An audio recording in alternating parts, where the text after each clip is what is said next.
nama Engkau Tuhan. Terima kasih Tuhan Yesus. Terima kasih Tuhan Yesus, sebab Engkau baik dan teramat baik bagi kami. Terima kasih Yesus. Oh, Engkau baik Tuhan. Engkau luar biasa bagi setiap kami Tuhan pada pagi ini. Oh haleluya. Oh Tuhan, terima kasih ya Yesus. Kami nikmati kehadirat-Mu pada pagi ini. Terima kasih Tuhan. Oh,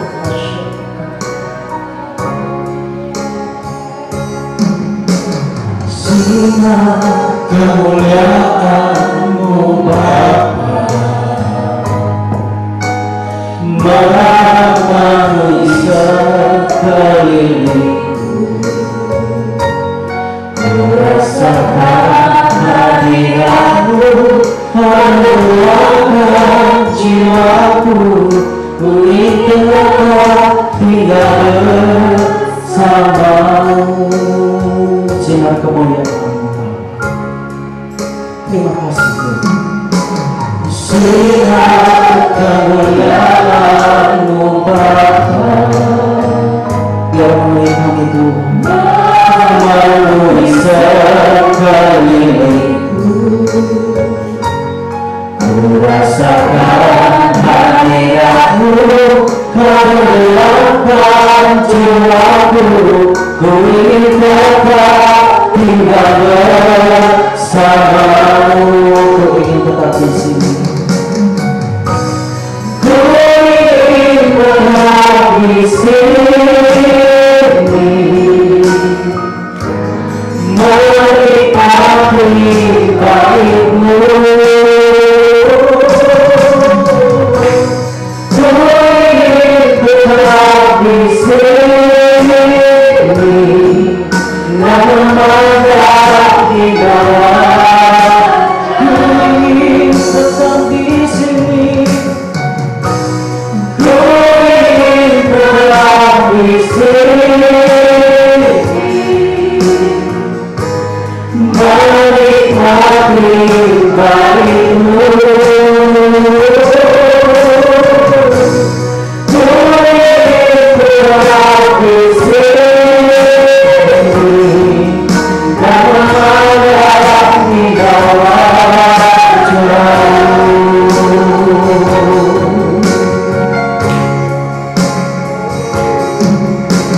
sinar kemuliaan-Mu Bapa, yang kami melalui sekelilingku, ku rasakan hadirat-Mu meluangkan jiwaku, ku ingin tetap tinggal bersama-Mu. Sinar kemuliaan-Mu Bapa, sinar kemuliaan-Mu Bapa, melalui sekelilingku, ku rasakan hadirat-Mu meluangkan jiwaku, ku ingin tetap tinggal bersama-Mu. Ku ingin tetap di sini, menikmati baik-Mu. Ku ingin tetap di sini, dan memandang di bawah. Ku ingin tetap di sini, ku ingin tetap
Tuhan,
Sukacita karena Engkau Tuhan, dan kami percaya kami mau mengeluh-elukan Engkau lebih dari segalanya. Di dalam nama Tuhan Yesus yang bersukacita pada pagi siang hari ini, sama-sama katakan amin. Sama-sama katakan amin. Berikan tepuk tangan buat Tuhan Yesus. Haleluya. Terima kasih kiri Bapak Saudara, ada sukacita, haleluya, ada senyuman yang terbaik. Kita percaya Tuhan pada waktu kita datang dengan senyuman, dengan hati yang bersukacita, Tuhan akan curahkan berkat-berkat yang melimpah bagi kita semuanya. Yang percaya berikan tepuk tangan. Yesus,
Sekali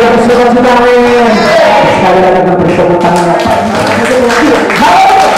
Silakan duduk Bapak Ibu Saudara. Mari kita siapkan hati kita untuk mendengarkan sabda firman Tuhan pada pagi siang hari ini. Kita percaya firman Tuhan adalah pelita bagi kaki kita dan terang bagi jalan hidup kita.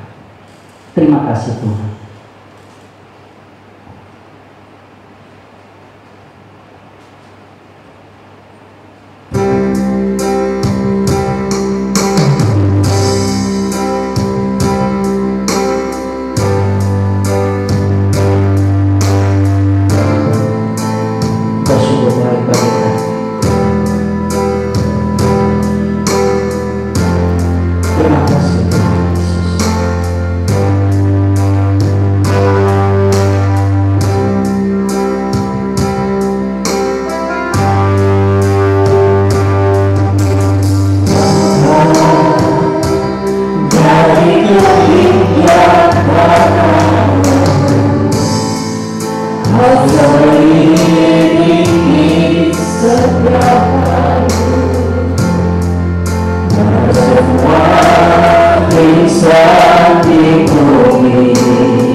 kuduskan kami semua, pakai mulut bibir anak-Mu untuk menyampaikan isi hati-Mu ya Tuhan.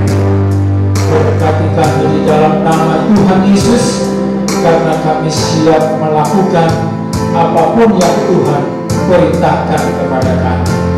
Haleluya. Yang percaya katakan bersama-sama. Amin. Silakan duduk.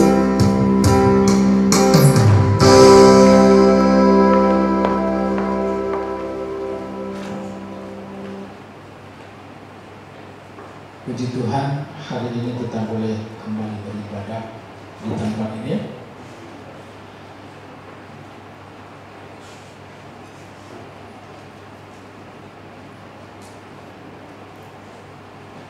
Hari ini kita belajar bersama-sama bagaimana memetakan nasib, karena agak aneh sih kalau kita nggak terbiasa dengan suara kebenaran, kita akan merasa maksud iya bisa memetakan nasib. Bisa, karena yang kita petakan itu berdasarkan apa yang Tuhan mau di dalam firman Tuhan. Jadi kita tidak sedang membuat nasib kita di masa depan sesuai dengan keinginan kita, tetapi bagaimana Tuhan menuntun kita dan kita merespon apa yang Tuhan mau kita lakukan.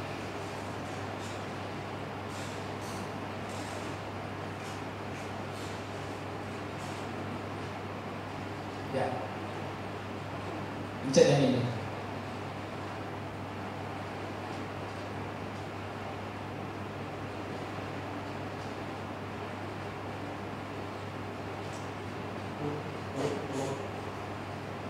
Yang ini.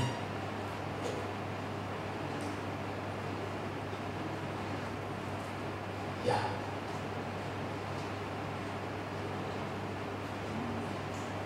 Ya, karena multimedia kita sedang ada acara hari ini, dia memberikan seminar, jadi kita sedikit ada kendala.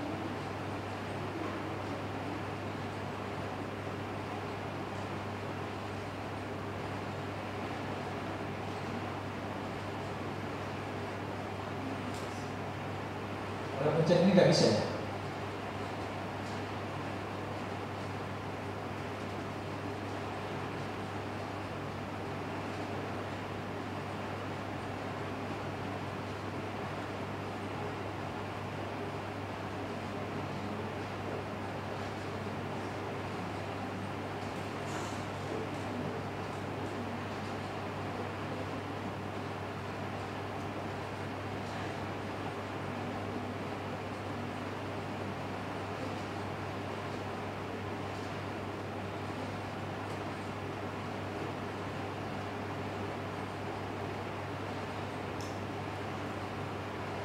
Ya, tanggal sambil menantikan tanggal 3 sampai tanggal 5 yang lalu saya pergi ke Baduy, tetapi Baduy luar, bukan Baduy dalam, karena kalau Baduy dalam orang luar tidak boleh masuk.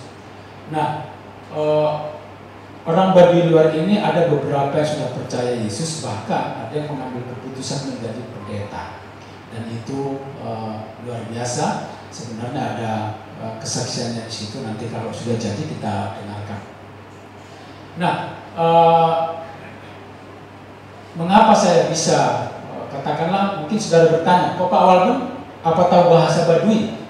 Saya tidak tahu bahasa Baduy, tetapi saya sudah dilatih untuk mengkoordinir bagaimana menerjemahkan Alkitab dengan cara yang praktis, yang hasilnya akurat, alami, dan sesuai dengan teks sumbernya. Tetapi mereka tidak diajar untuk menerjemahkan Alkitab dari bahasa aslinya, bukan seperti itu.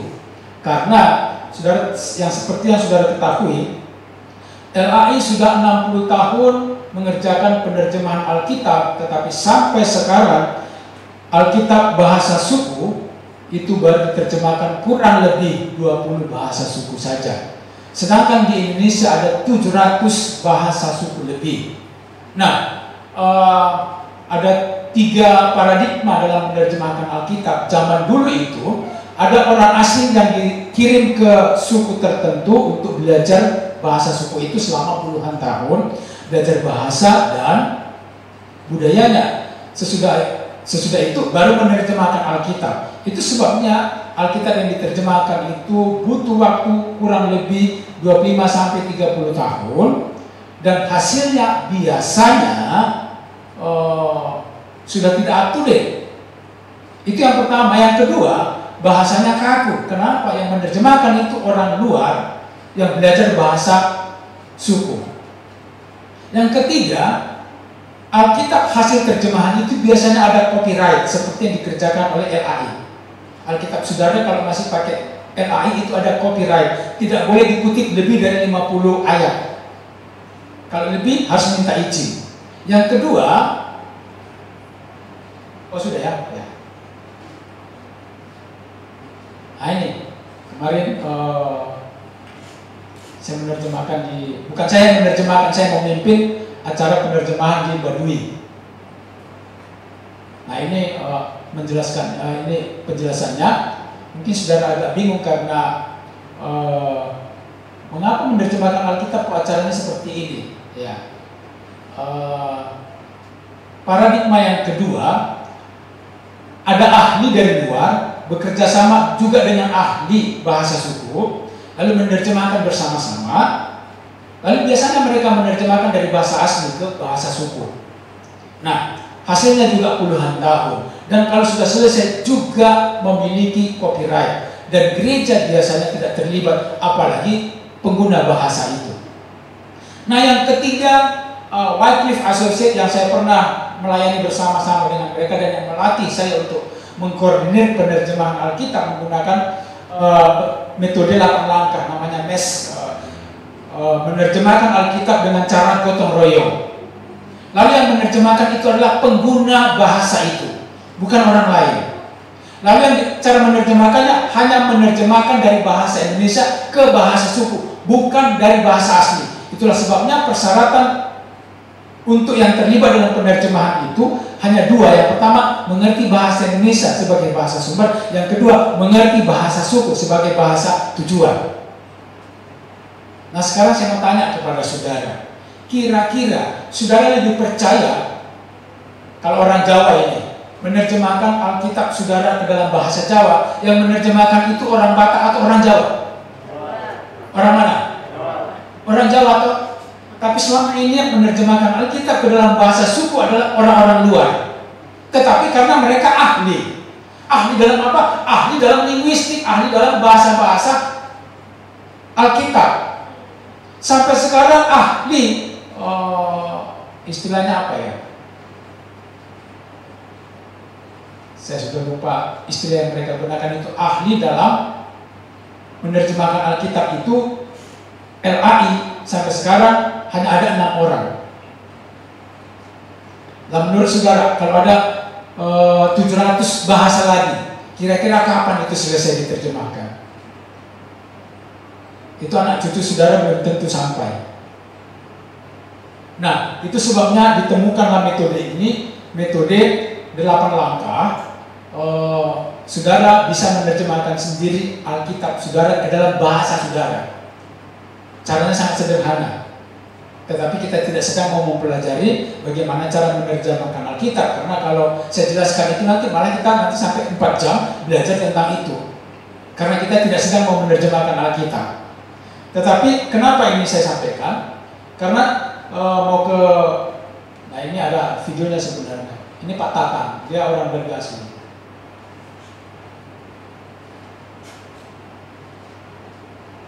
Nah, saya kan tidak tahu di mana lokasi mereka. Saya hanya dikasih alamat dan share lokasi. Dan ternyata share lokasi itu tidak persis di titik di mana tempat itu diadakan. Itu masih katanya, kalau sudah sampai di titik ini Pak Pendeta boleh tanya. Nah, kira-kira menurut saudara kalau saya tidak tahu tempatnya, apa yang saya gunakan untuk ke sana?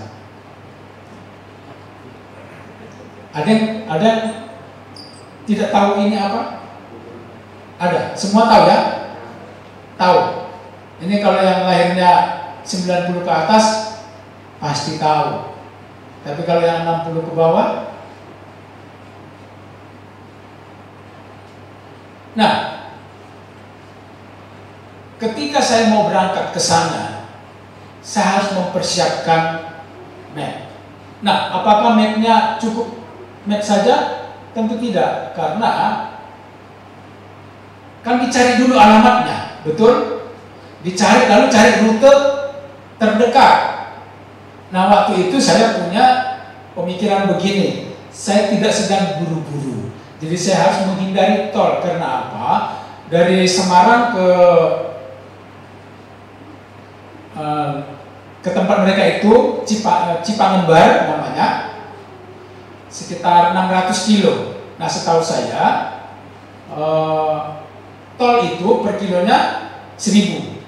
Jadi ya kira-kira saja saudara, kira-kira setidaknya ada 500 kilo yang harus naik tol kalau ke sana, bukan naik tol, lewat tol, berarti 500.000. Nah, saya pikir lah ngapain, di bensin kan udah cukup. Lalu saya cari di map, ini dia. Nah, ini titik di mana yang ditunjukkan itu di Kecamatan bacanya apa? Lewi Damar, desa ternyata. Desa Lewi Damar. Kemudian dari sini ke sini ini kan belum masuk peta toh. Nah, dari sini masih ada sekitar 3 sampai 5 kilo lagi ke dalam, di mana saya ada videonya itu sebenarnya ya agak lumayan sih. Nah, saya persiapkan petanya supaya sampai ke sana ketemulah dengan saudara-saudara kita yang di sana dari suku Baduy, dan selama di sana kami disuguhi makan pisang. Ada banyak jenis pisang di sana, mulai yang boleh dimakan tanpa direbus sampai yang semuanya ada macam-macamnya. Kemudian di sana juga lah saya makan buah kecapi. Ada yang tahu buah kecapi? Nggak tahu? Pernah dengar nggak? Pernah? Belum? Udah pernah makan? Belum. Nah, di sana saya makan buah kecapi. Nah, kalau saya tidak ke sana, saya tidak pernah dengar itu, apalagi saya tidak pernah mencicipinya. Nah, kalau saudara kepingin makan buah kecapi, kapan-kapan kita jadwalkan ke sana.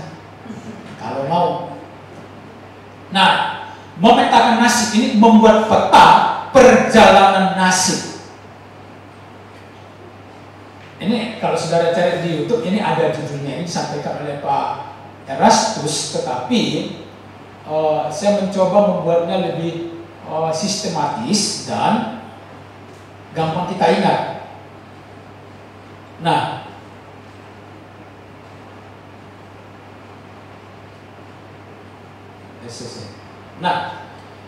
kita baca silih berganti, kelihatan toh?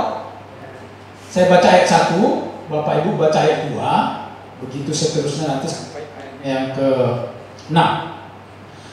Jagalah hatimu, jangan hatimu gelisah, kata Yesus kepada mereka. Percayalah kepada Allah dan percayalah kepadaku juga.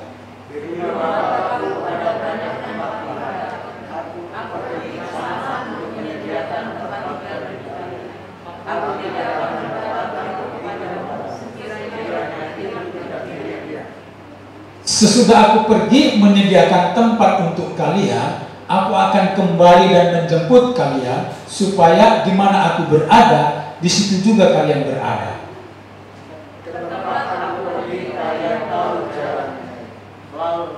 Lalu Thomas berkata kepada Yesus, Tuhan, kami tidak tahu kemana Tuhan pergi, bagaimana kami tahu jalannya? Yesus menjawab,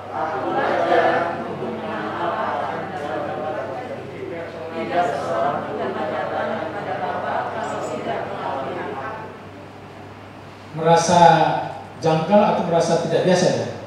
Karena ini terjemahan bahasa Indonesia sehari-hari.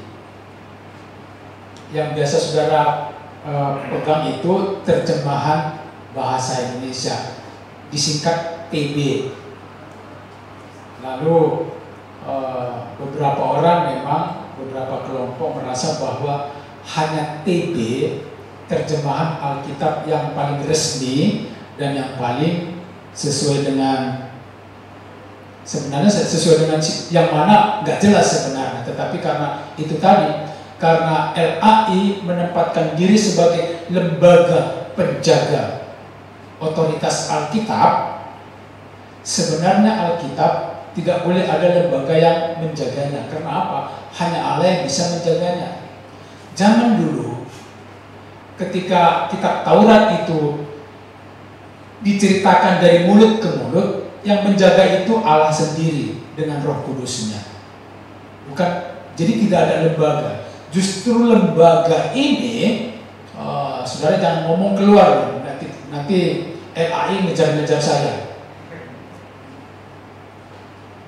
LAI terkesan merasa berhak memiliki Alkitab, padahal tidak boleh ada lembaga yang memiliki Alkitab. Itu sebabnya ketika Wycliffe menerjemahkan Alkitab ke bahasa-bahasa suku, kita rencananya waktu itu menggunakan terjemahan baru dari LAI, tetapi butuh proses yang panjang, dan setiap misalnya diterjemahkan ke bahasa Baduy harus ada izin dari LAI 70 juta, dan tidak dikeluarkan selama 3,5 tahun prosesnya. Akhirnya Tuhan buka jalan. Lembaga Sabda yang saudara download banyak Alkitabnya itu memberikan dengan cuma-cuma versi Alkitab yang terbuka, AYT. Nah, itu Sabda yang punya, dan itu dijadikan Alkitab yang terbuka. Terbuka artinya unlock, tidak punya copyright, karena memang Alkitab tidak boleh ada copyright. Nah, semua Alkitab yang diterjemahkan ke bahasa-bahasa suku versi Wycliffe yang dimana saya dulu terlibat di dalamnya pun menjadi Alkitab terbuka, tidak ada copyright. Karena apa? Mengapa kita menempatkan diri menjadi penjaga firman Tuhan? Karena Tuhan yang menjaga, kita nggak mampu. Amin.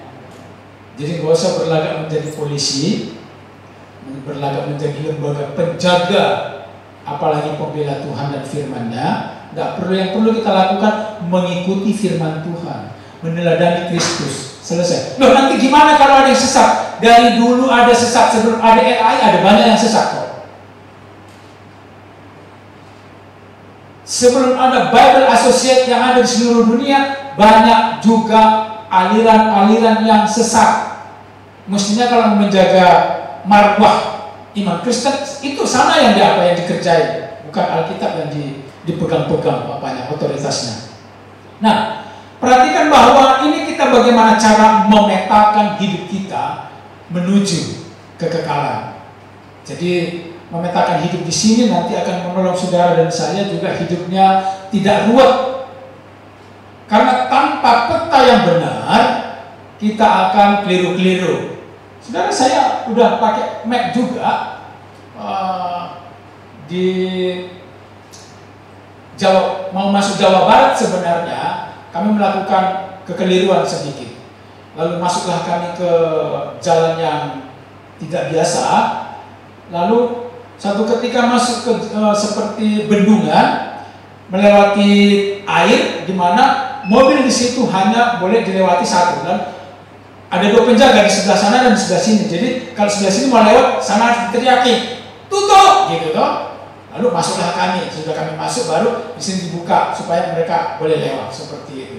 Itu pun meskipun kami sudah punya Google Map, masih bisa meleset. Tetapi setidaknya kami masih sampai di lokasi tujuan.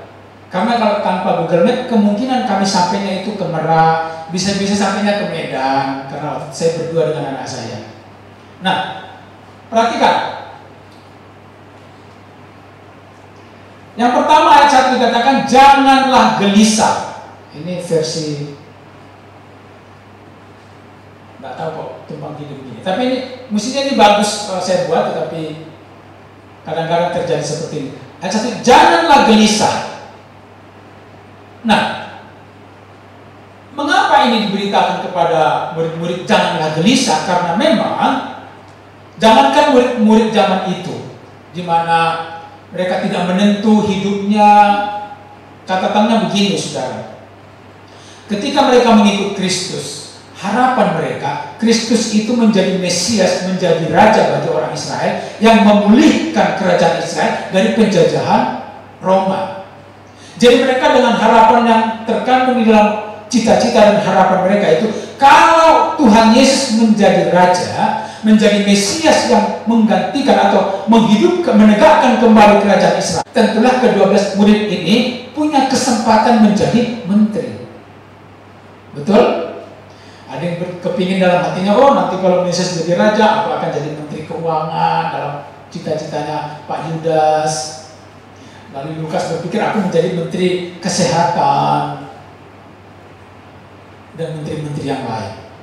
Bukankah ibunya pernah berkata kepada Yesus, Guru, Tuhan, nanti kalau engkau duduk dalam kerajaanmu, nanti aku punya anak dua loh, satu taruh di kiri, satu taruh di kanan ya. Pernah baca Alkitab itu, mendengar itu? Karena mereka mengira bahwa Kristus datang untuk menyelamatkan nasib mereka di bumi ini, menyelamatkan status sosial, menyelamatkan status ekonomi. Meleset. Nah, keinginan ini yang membuat orang biasanya gelisah, keinginan punya rumah bagus dan lebih bagus. Bukankah orang kalau sudah belum punya rumah kepingin sing penting. Masih begitu tuh bahasanya, sing penting punya dulu. Sesudah punya, renov, betul? Belinya tipe 21 tuh. Kami dapat rumah over credit di Sekaliwung itu tipe 30.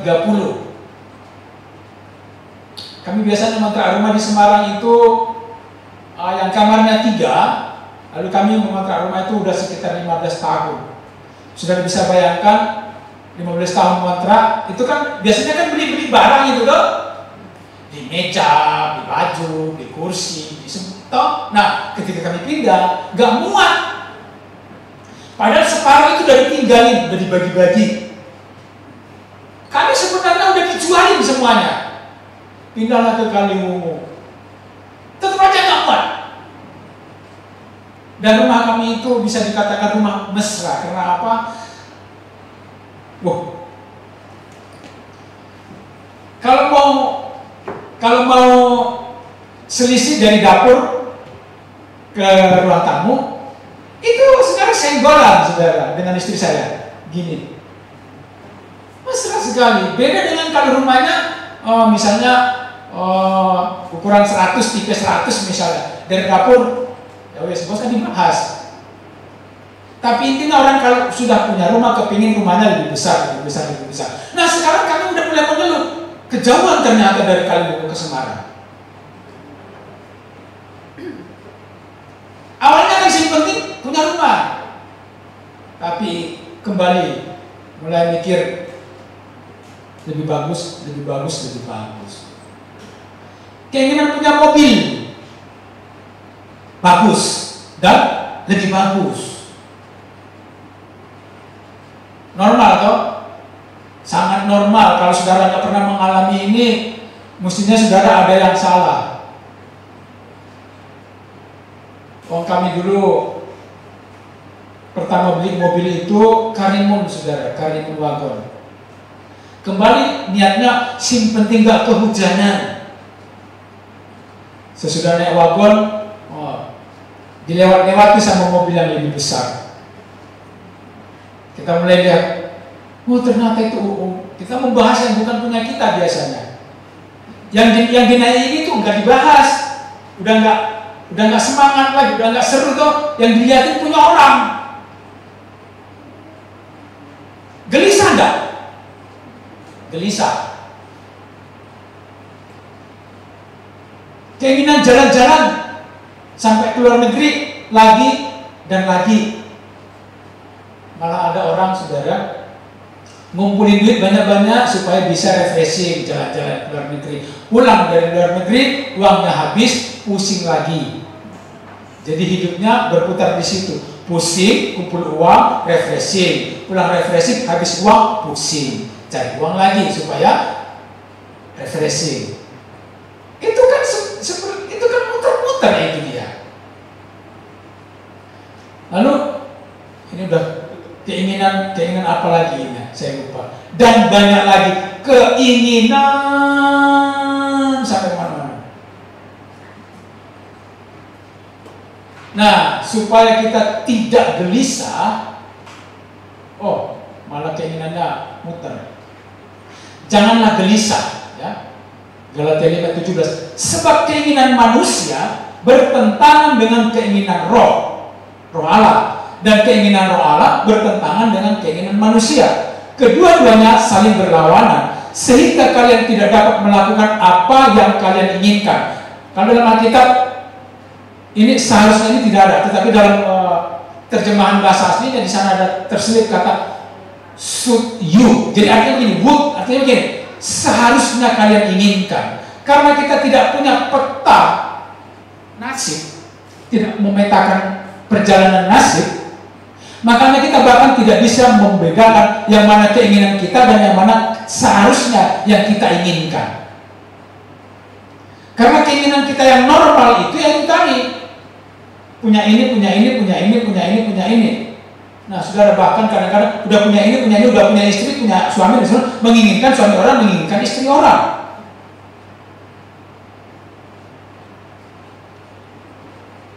Karena keinginannya itu tidak dikontrol. Karena apa? Map-nya belum dipasang.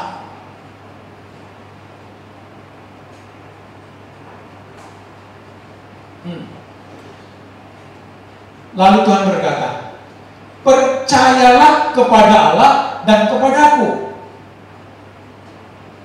Kalau kita tidak percaya kepada Allah dan tidak percaya kepada Yesus, kita nggak perlu, ini nggak usah diteruskan. Tapi karena kita percaya kepada Allah dan kita percaya kepada Yesus yang diutus oleh Allah, yang adalah Allah, tujuan kita adalah di rumah Bapakku banyak tempat tinggal. Kan tadi Yesus berkata, janganlah gelisah hatimu, percayalah kepada Allah dan percaya kepadaku. Di rumah Bapakku banyak tempat tinggal. Aku pergi ke sana untuk mempersiapkannya bagimu. Terjadi percakapan. Datang Thomas. Memangnya guru mau kemana? Ya mau ke rumah Bapak. Dan kemana aku pergi? Kamu tahu jalan ke situ. Lu jalannya yang mana? Ini pura-pura tidak tahu atau memang kemungkinan masih bingung. Lalu Tuhan memberikan penjelasan. Tujuan kita adalah rumah Bapa. Jadi kalau kita udah jelas tujuannya adalah rumah Bapa, selama di muka bumi punya rumah atau tidak punya rumah, masalah enggak? Seharusnya enggak masalah. Tapi kalau kita udah punya map-nya, tetapi tidak mau mengikuti map itu, ya kita masih kesana kemari. Pernah dengar kalau pakai Google itu 200 meter ke depan, balik. 200 meter ke depan, balik kanan. Putar kanan. Kenapa maksudnya? Jangan melanggar. Kan kalau kita salah jalan, biasanya Google-nya ngomong. Balik. Lah kalau kita ngotot, ya. Nah, tetapi Google-nya biasanya masih kasih jalan keluar dari jalan kesesatan itu. Kenapa? Karena memang dia dirancang untuk melakukan itu. Tetapi, ya itu tadi kadang-kadang dia akan cari jalan supaya menemukan jalan kembali. Nah itu lihat kadang-kadang menemukan rawa, menemukan apa, syukur-syukur masih bisa dilewati oleh mobil. Tetapi dia akan mencari jalan. Butuh waktu, tenaga, dan bensin. Jadi kalau saudara mungkin selama ini terlalu capek mengikuti Tuhan, ya mungkin tidak mengikuti map-nya atau belum punya map-nya. Tujuannya rumah Bapa. Jadi kalau mau buat Google, ketik di situ rumah Bapa. Ketemu enggak? Enggak ketemu karena adanya di Alkitab, bukan di Google Map. Ini kuncinya. Nah, ayat 6. Kata Yesus kepadanya, akulah jalan dan kebenaran dan hidup. Tidak ada seorang pun yang datang kepada Bapa kalau tidak melalui aku. Ini yang versi TB. Ini sudah ada jalannya, tetapi di luar sana kan banyak jalan. Betul? Keluar dari sini aja jalannya milih nggak? Lewat depan atau lewat belakang. Sesudah sampai di belakang, pilihannya ada dua, kiri atau kanan. Belakang juga ada dua, kiri atau kanan. Jalannya sudah ada. Nah, itulah disebabkan Yesus berkata, akulah jalan yang benar menuju hidup. Kesimpulannya seperti itu sebenarnya. Akulah jalan yang benar.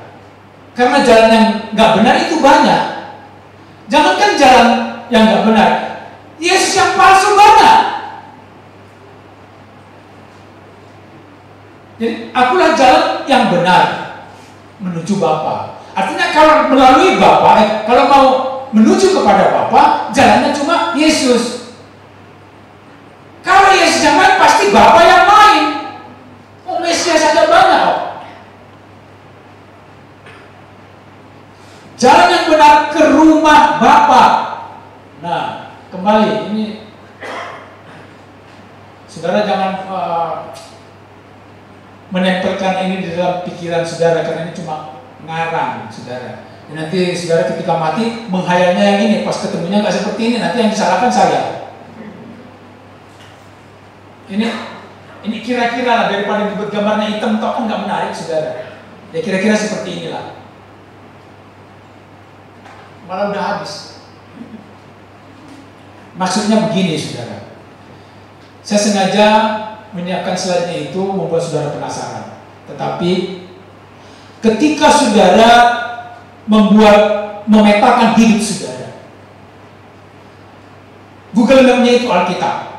Tetapi Alkitab yang sama tetapi menghasilkan penafsiran dan pemahaman yang berbeda di banyak gereja dan di banyak kelompok. Jadi yang salah bukan Alkitabnya, tetapi yang salah adalah bagaimana cara memahaminya. Alkitab harus dipahami sesuai dengan konteksnya. Konteks Alkitab yang kita terima sekarang ini kebanyakan hasil dari penafsiran teolog barat. Bahkan beberapa teolog liberal memasukkan hal-hal yang tidak terdapat di dalam budaya Alkitab ke dalam dogma, sehingga lahirlah pengajaran-pengajaran Kristen yang sedikit meleset. Tetapi kalau meleset sedikit pun itu semakin jauh kan semakin meleset. Itulah sebabnya kita perlu memahami bahwa kita harus menggunakan Alkitab dengan cara yang dilakukan dalam Alkitab. Mengucap syukur kita sudah bergabung dengan suara kebenaran, karena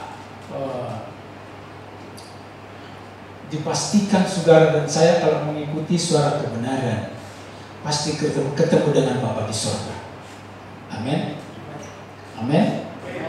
Karena entah kenapa, berdasarkan pengalaman saya dan kesaksian orang-orang juga, ketika mereka mendengarkan pengajarannya Pak Erastus, mereka dibukakan, hatinya dibukakan, wawasan dibukakan, pikirannya dibukakan, tiba-tiba cling semuanya langsung bisa memahami dengan benar.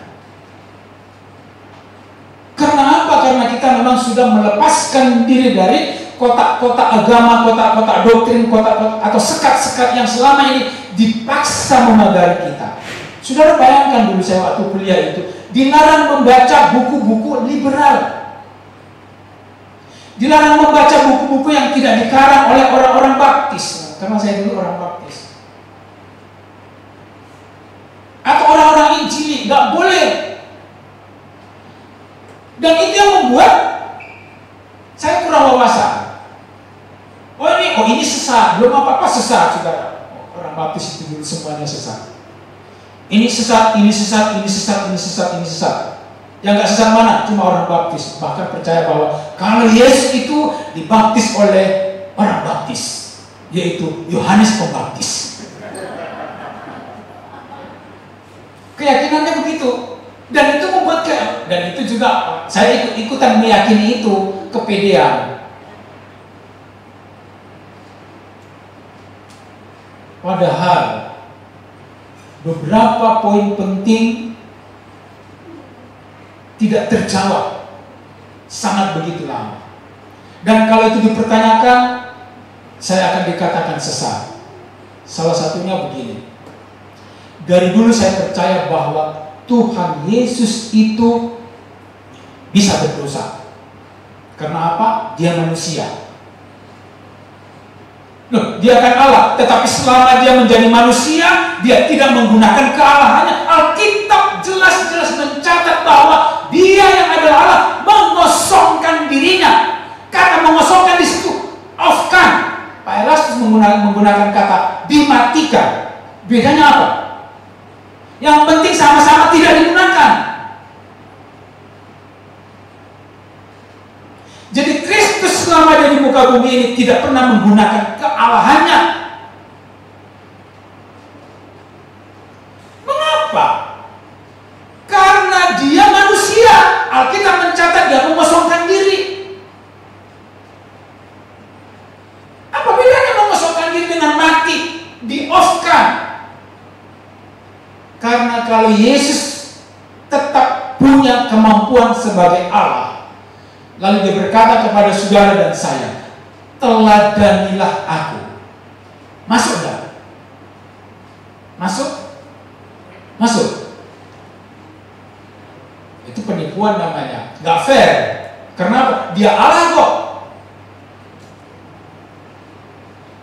Boleh dia mengatakan seperti itu kalau mempunyai konsep begini. Ketika kita percaya kepada Kristus, kita diberi dong kuasa anti dosa, anti masalah, anti ruwet.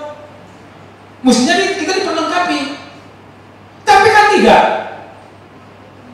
Dalam perjalanan sejarah ada banyak murid Kristus. Siapa bilang mereka anti masalah? Paulus saja, yang dengan sapu tangannya orang bisa dihidupkan kembali, berdoa untuk penyakitnya berkali-kali. Kita mencatat 3 kali, tetapi saya yakin dia bukan cuma 3 kali berdoa. Hanya karena kita mencatat 3 kali, bukan berarti dia 3 kali. Namanya orang sakit pasti dia berdoanya berkali-kali, betul? Gak dijawab Tuhan. Ini mestinya Paulus ini kurang beriman. Diganti ya.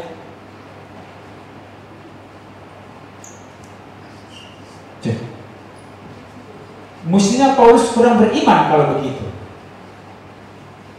Yohanes apalagi cuma sebentar saja hidupnya, matinya dipenggal lagi. Dipenggal oleh apa? Dipenggal oleh orang.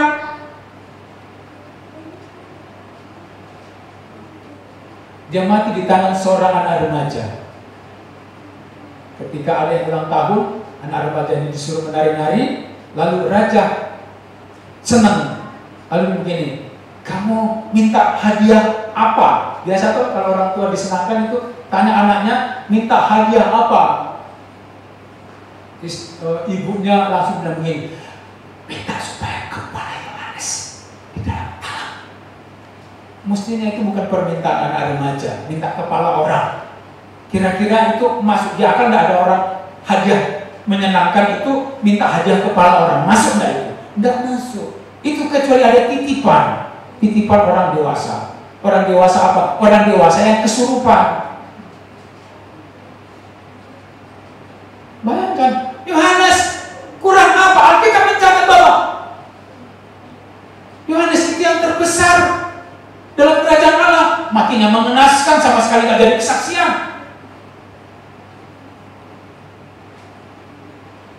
Stefanus keren nggak matinya? Gimana dia matinya?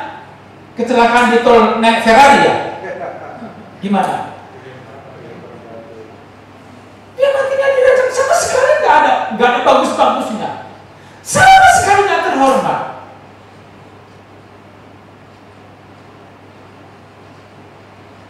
Tetapi Alkitab mencatat bahwa ketika dia dirajam, dia melihat pintu surga terbuka.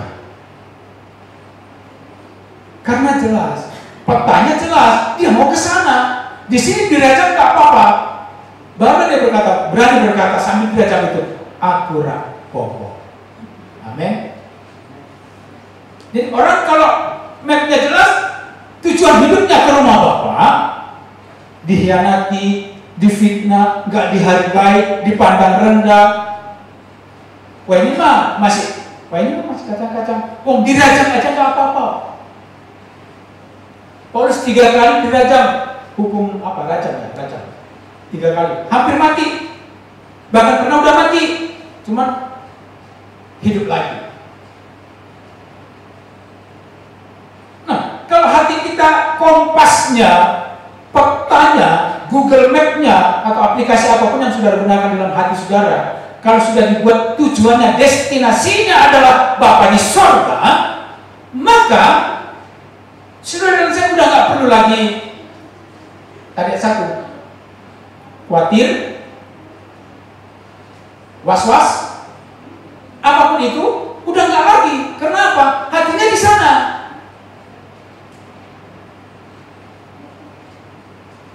Punya mobil carry, punya HP. Saya ini kelihatannya ganti HP karena anak saya bosan. Saya selalu pakai bekasnya anak saya. Biasanya kan orang kan bekas papanya ke anaknya, saya kewalik. Makanya warnanya aneh-aneh. Saya kan nggak mungkin pilih warna begini.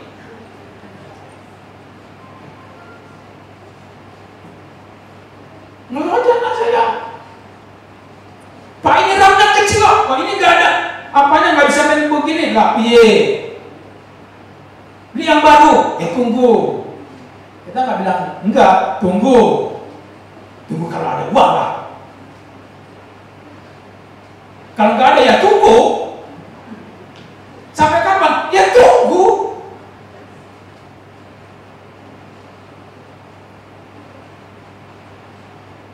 Bukankah keruwetan dalam hidup kita karena arahnya nggak ke sana?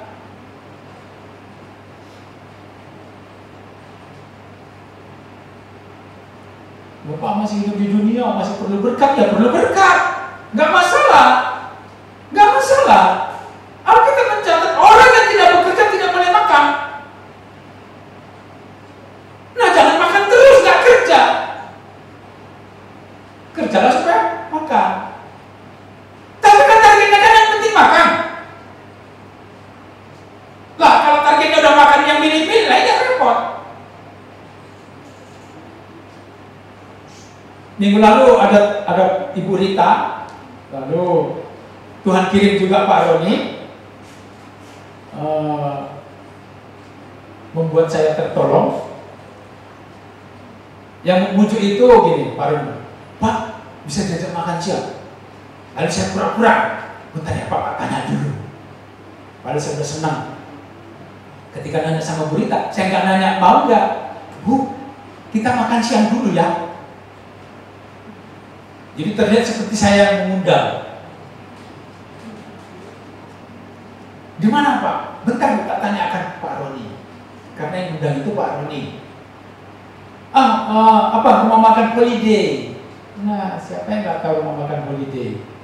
Saya nggak tahu saudara. Karena saya tahu kok warteg, kucingan. Diajaklah kami ke sana.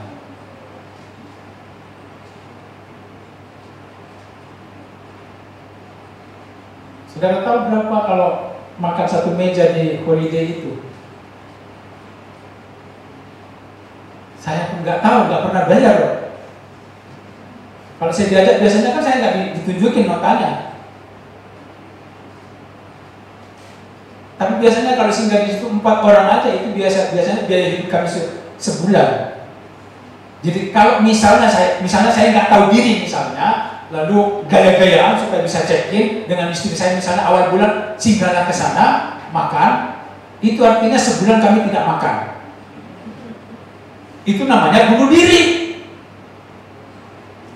Lalu kalau dengan cara seperti itu, misalnya gaya-gayaan begitu lalu nggak punya uang untuk makan sebulan ke depan, lalu tiba-tiba saya mengeluh sama saudara, tolonglah doakan kami, udah nggak ada uang beli makan.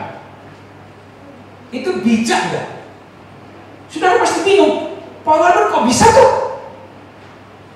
Dalam hati kok nggak ada otak tuh?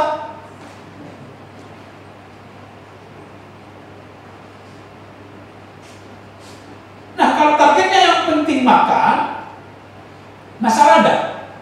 Saya udah berapa kali mengatakan ini. Kami kali uang itu modal 1 juta, 3 orang itu bisa hidup.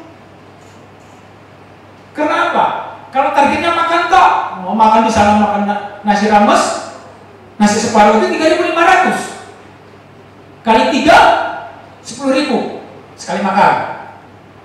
3 kali makan sehari, 30.000. Kali 30, 900. Susuk 100. Amin. Puji Tuhan.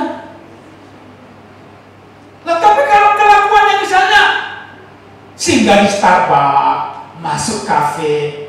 Maksud saya bukan saudara nggak boleh singgah di Starbucks atau masuk kafe loh. Saudara jangan. Saya tidak mengatakan saudara nggak boleh masuk kafe, tidak boleh singgah di Starbucks. Saya tidak mengatakan itu. Saya mengatakan tentang kemampuan saya untuk sekarang ini belum boleh singgah di Starbucks kecuali diajak. Kemarin kami ke holiday kan karena diajak. Nanti sudah pulang dari sini mana tahu ada yang kepingin ke sana ngajak saya, nggak apa-apa. Enggak, saudara, enggak. Tolong jangan. Jangan lupa mengajak saya. Jangan dibawa ke hati. Pak Eres hanya mau menyampaikan kepada kita, selama kita hidup di muka bumi ini, kalau hatinya ke surga, memetakan hati kita ke surga, maka apapun keadaan apapun yang kita alami di muka bumi ini, maka kita bisa melaluinya. Itulah sebabnya untuk orang di SKI, kalau ditanya apa kabar, bukan luar biasa, karena kita ini bukan anak sekolah di sekolah luar biasa.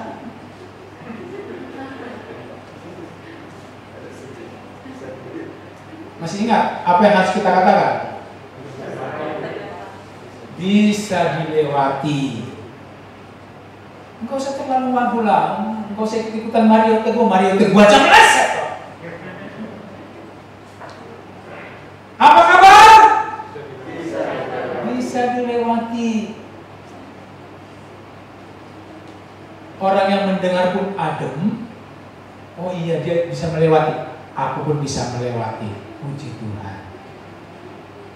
Jack Ma saja selama COVID ini dia bilang begini, prestasi tertinggi umat manusia sekarang ini adalah masih hidup. Nah sekarang saya mau tanya, masih hidup enggak? Masih hidup? Prestasinya luar biasa. Itu prestasi tertinggi. Karena yang udah berangkat banyak. Nah kalau kita masih hidup, kita masih punya kesempatan.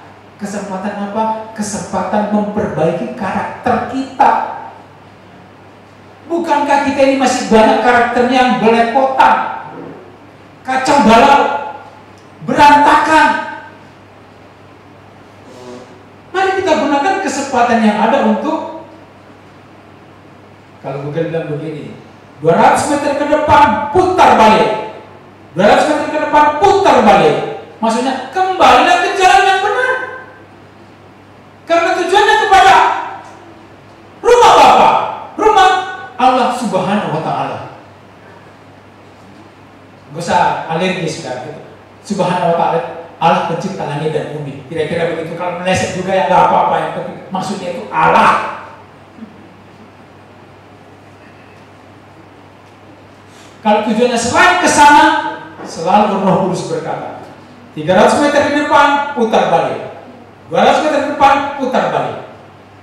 Nggak putar-putar balik, Google-nya error. Dia udah, biar ikut aja maumu. Terserah mau sampai di mana. Nah, ketika kita diingatkan oleh Roh Kudus, balik, putar balik, putar balik, putar balik. Lalu kita motor.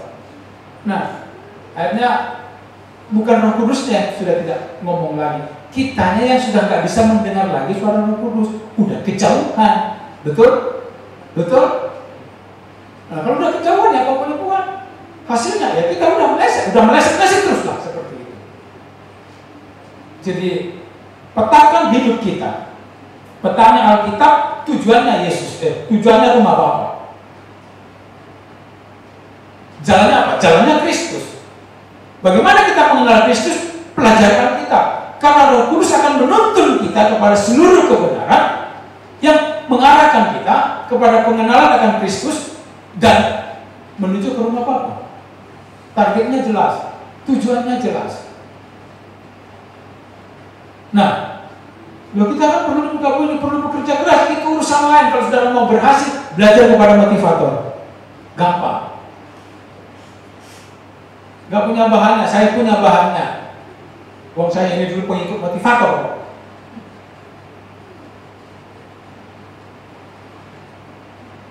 Pernah ketipu? Ya pernah, makanya saya gak pernah naga-naga orang. Siapa yang gak pernah ketipu? Siapa yang gak pernah salah membuat keputusan? Siapa yang gak pernah melakukan kekeliruan dalam hidupnya? Tetapi jangan tinggal diam dalam kekeliruan itu. Berdiam dirilah dan dengarkan Roh Kudus yang berkata, 300 di depan, balik kanan. 300 meter di depan, balik kanan. Jangan semakin jauh. Baliklah kepada Tuhan. Arahnya kepada Bapa, bukan kepada dunia ini. Saudara kerja keras, banting tulang, banting apapun, semuanya dibanting. Toh kalau mati, semuanya ditinggal. Lalu untuk apa kita mencurahkan segenap tenaga dan kemampuan kita untuk sesuatu yang tidak berguna? Untuk sesuatu yang kita tinggalkan. Saudara, ketika di rest area, perlukah saudara beli rumah di sana? Atau beli warung?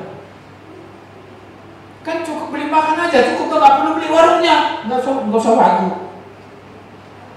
Jangan tiba-tiba isi bensin. Mengapa Pak? Aku mau beli pompa bensinnya, yang udah ada yang punya.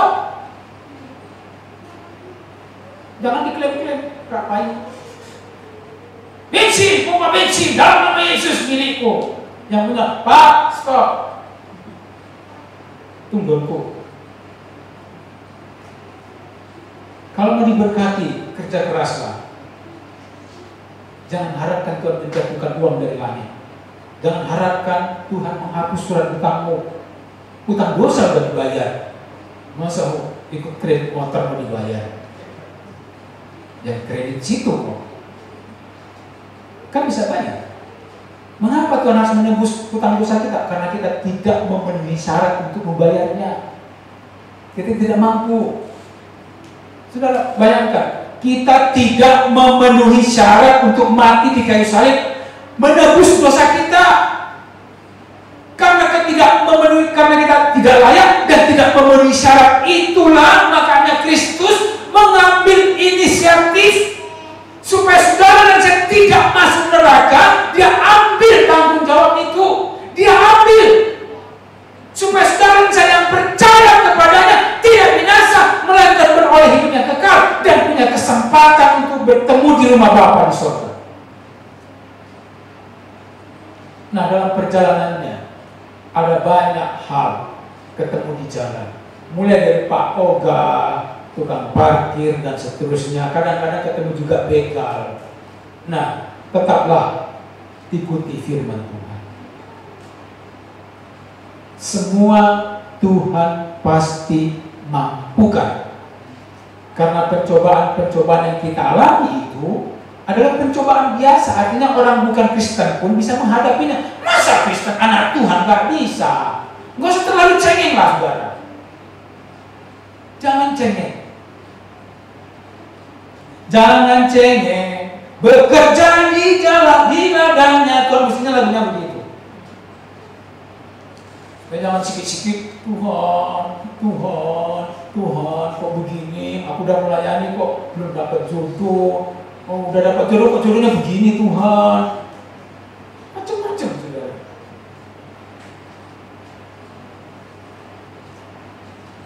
Saya mau baca satu artikel.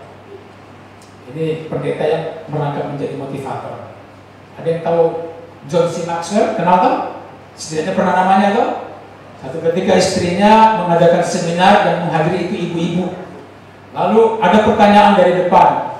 Istrinya berdiri, suaminya di sana duduk. Lalu ada pertanyaan, apakah ibu bahagia dengan suami ibu? hening. Lalu ibu John ini bilang begini, tidak. Oh, semua langsung. Suaminya juga udah mulai mau cari jalan keluar, udah nggak betah dia duduk di situ. Karena di kala yang ramai dikatakan dia juga nggak bahagia dengan suaminya. Lalu dia teruskan begini, karena kebahagiaan kita hanya datang dari Tuhan. Jadi kalau kita belum bahagia, artinya belum memiliki Tuhan. Kalau kita sudah memiliki Tuhan, maka kita bisa berbagi bahagia dengan orang lain. Dan si Maxwell tersenyum dan tepuk tangan karena dia ternyata tidak disalahkan. Saudara mau bahagia, jangan salahkan orang lain. Kebahagiaan itu tanggung jawabmu. Cari Tuhan. Tempatkan hatimu berkiblat kepada rumah Bapa di surga. Kemudian sisanya Tuhan akan tambahkan. Tolong ingat, ditambahkan. Bukan suamimu ditambahkan, bukan istrimu ditambahkan, tetapi semua yang dicari bangsa-bangsa. Makan, minum, pakai. Betul? Yohanes 6 ayat 25 sampai 33. Kalau kita mencari kerajaan Allah dan kebenarannya, dan kita sudah menunjukkan hati kita ke rumah Bapa di surga, maka akan ditambahkan. Artinya apapun yang kita kerjakan nanti Tuhan akan berkati. Kalau orang tak mengenal Tuhan saja bisa berhasil dalam hidupnya, masakan kita ini anak-anak Tuhan. Kalau bekerja dengan benar, bekerja dengan cara yang baik, masa mungkin Tuhan biarkan? Jadi yang pertama, arahkan hatimu kepada Allah. Kiblatnya ke rumah Bapa. Apapun yang terjadi, ingat rumah Tuhan. Apapun yang terjadi, ingat rumah Bapa. Supaya apa? Saudara dan saya tidak sakit hati, kecewa dengan apa yang saudara alami selama saudara hidup di muka bumi ini. Ada ribuan alasan membuat saudara kecewa. Tapi kalau saudara punya hati ke rumah Bapa, lebih dari jutaan alasan untuk saudara tidak kecewa. Karena apa? Membayangkan saja saudara di rumah Bapa, Anda akan berkata kepada dunia ini, dunia ini bukan tempatku. Aku akan pulang ke rumah Bapa. Saya akan akhiri dengan satu pujian. Mudah-mudahan tidak fals.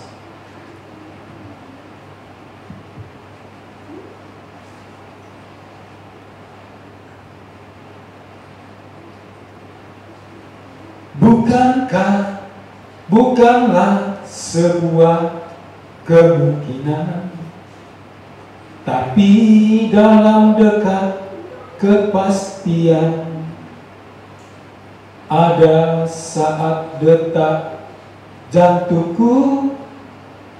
Udah lupa lagunya.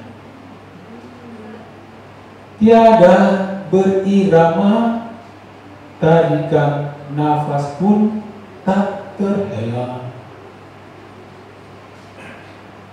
Referennya saja. Perkarakan dirimu, kemana engkau pulang? Mungkinkah ke padang gersang tak bertepi? Di sana tiada mentari dan tiada lagi bintang, dalam jurang gelap kengerian.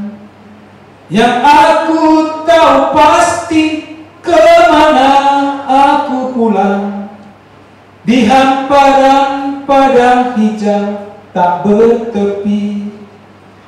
Tuhanlah matahariku di negeri indah Bapakku. Kesana kami pulang bersama. Mari kita tunduk kepala kita berdoa.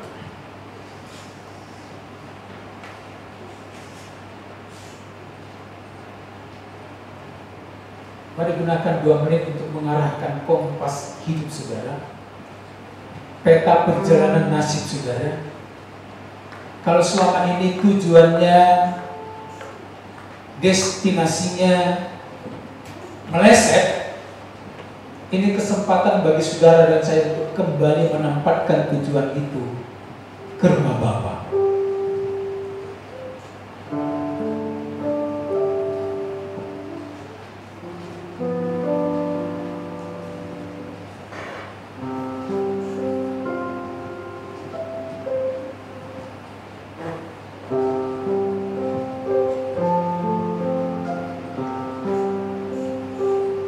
Kita mengambil saat teduh, kita merenungkan hidup kita dan memposisikan peta supaya dikembalikan kepada tujuan semula, yaitu kita pulang ke rumah Bapa.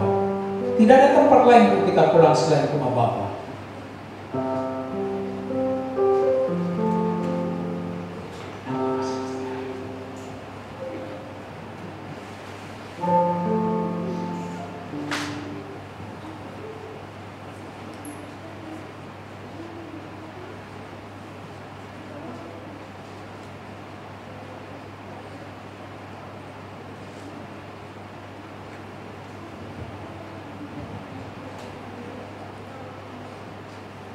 Mari kita berdiri bersama-sama, kita berdoa. Ketika saudara dan saya menetapkan tujuan hidup untuk pulang ke rumah Bapa, setidaknya itu keputusan yang sangat tepat dan sudah menyelesaikan 50% rencana kekekalan kita, karena sisanya tinggal kita menjalaninya. Karena kalau kita tidak memposisikan kembali tujuan hidup kita, maka itu akan membuat kita kesulitan.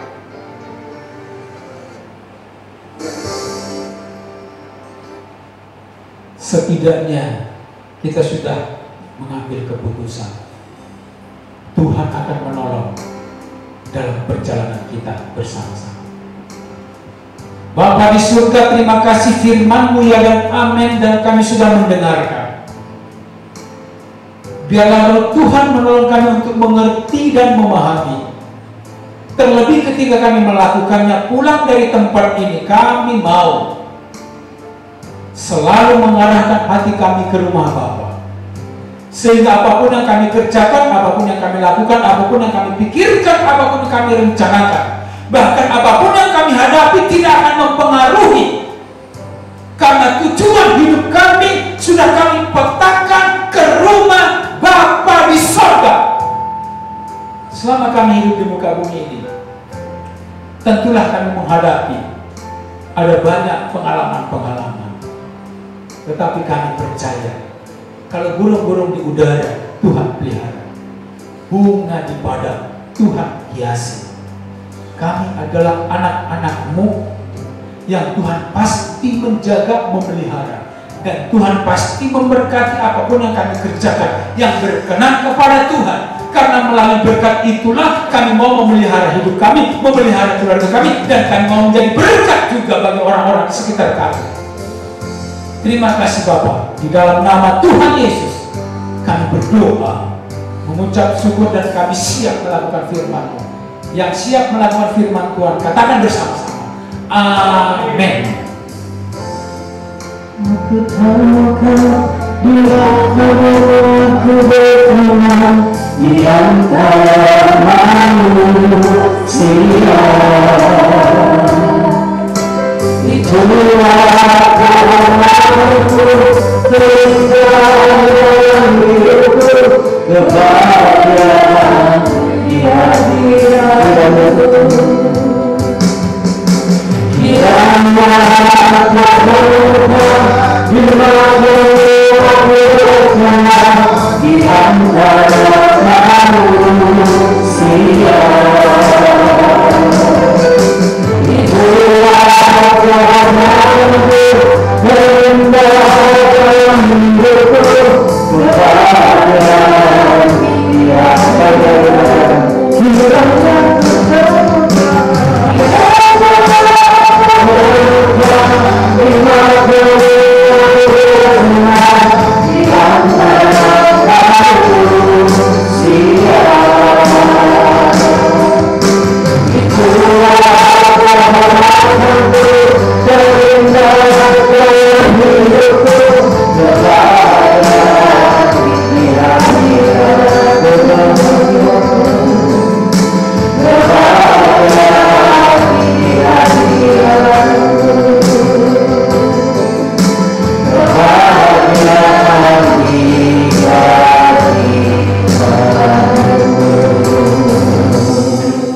Saudara bisa bergabung bersama kami di hari Kamis, ada pembelajaran Alkitab. Mungkin Bapak Ibu Saudara ingin sama-sama belajar pembelajaran Alkitab bersama Bapak Gembala. Setiap hari Kamis ada Bapak Ibu Saudara boleh masuk Zoom ya. Di situ diberitahukan di grup WA Gereja GSKI Duta Galang. Kalau Bapak Ibu belum terdaftar di situ, nanti Bapak Ibu Saudara boleh ada di Bapak Ibu Saudara yang ada di belakang boleh nanti kasih nomor WA-nya biar nanti bisa didata dan kita bisa mendapatkan renungan harian dari grup ID dan juga dari pusat ya Bapak Ibu Saudara. Nanti mungkin hari Kamis kalau Bapak Ibu Saudara boleh belajar kita bersama-sama. Mari Bapak Ibu Saudara, sekali lagi kami undang pagi berdiri, kita akan menerima berkat yang daripada Tuhan. Kita akan pulang dengan sukacita.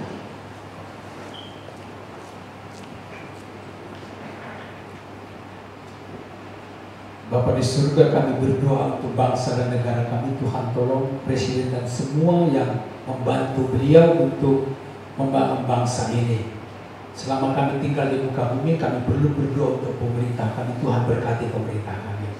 Berkati Kota Semarang, Jawa Tengah, khususnya pemerintahan Kota Semarang ini dalam menangani vaksin supaya semuanya berjalan dengan baik. Kami berdoa untuk semua umat Kristen dimanapun mereka berada, yang beribadah tatap muka maupun yang beribadah lewat streaming online. Tuhan melawat mereka satu persatu dan memberkati mereka. Memberkati seluruh jemaat Duta Galang yang tidak sempat hadir dimanapun mereka berada. Mungkin ada kegiatan yang mereka sedang ikuti dan kerjakan. Tuhan menolong dan memberkati mereka. Berdoa untuk jemaat Tuhan yang hadir di tempat ini. Tuhan, terima kasih. Berkatilah mereka berlimpah-limpah ketika mereka mengerjakan apapun yang Tuhan berkenan kepadanya. Tuhan buat mereka berhasil. Tuhan buat semua yang mereka kerjakan beruntung. Tuhan berkati rumah tangga, anak-anak, suami dan istri, dan apapun yang mereka rencanakan. Karena hati mereka melekat kepada Bapa. Tuhan tolong Engkau memberkati dan membuat berhasil semuanya. Karena kami mau menjadi alat Tuhan, memberkati sesama dan menuntun dan memberkati juga mendukung pekerjaan Tuhan. Terima kasih Bapa di surga.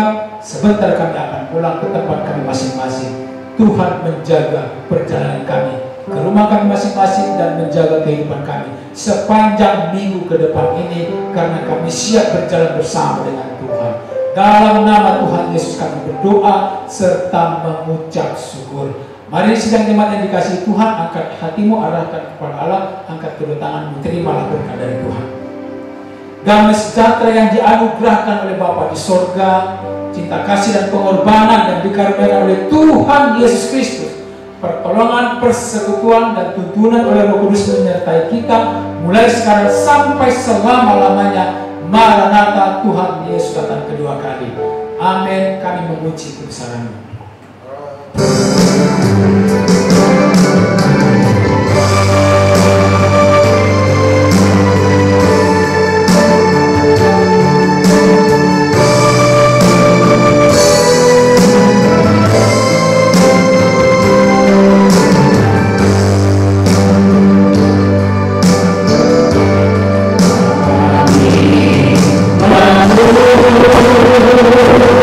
Terima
Dan di depan ada berkat, nanti Bapak Saudara boleh menikmati berkat sambil berrelasi satu dengan yang lain. Mungkin